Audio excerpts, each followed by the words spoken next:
Margaret, her friends called her Molly, taught aerobics. She was a 29-year-old mother of 2 young boys, made a decent living teaching people how to lose weight and stay in shape. On the weekend, when her husband was home with the boys, she loved to run along the lakeshore. She'd have a CD on, and she loved how her stride kept rhythm with the pace of the music. She kind of got lost in this other place, if you will. Well, one day, when her husband was home with the boys, and she was running along the lakeshore with the sun on her back, and the ocean breeze in her face, and the smell of orchids in the air. Are you there? Are you with me? Yeah.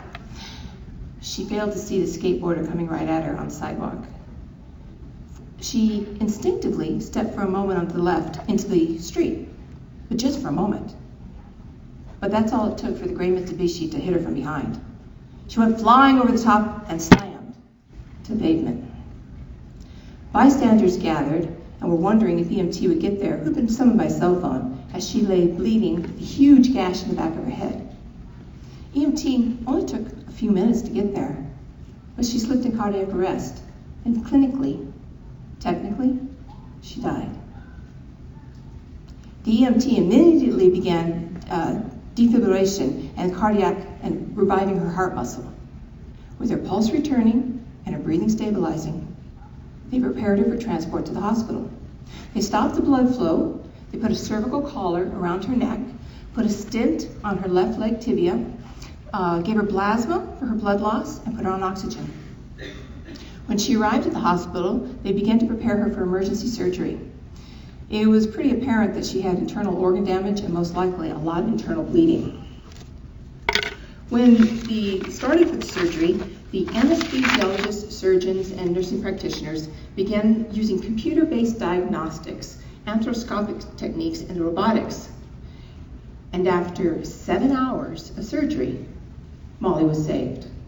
Her organs were fine, the gash in the back of her head fixed, her left leg tibia completely fixed, and she was going to be okay. 2 months later, she began the extensive process of rehabilitation. It took 18 months, but today she teaches aerobics to an even larger crowd and jogs still with barely a hitch in her gait, but she does restrict it to the junior college track. So a happy ending to what could have been a tragic story. But why was Molly's ending happy? No doubt because of her own perseverance, the quick action of a few strangers, and divine providence to be sure. But most notably, because of the hidden hand of project and change management. There we go.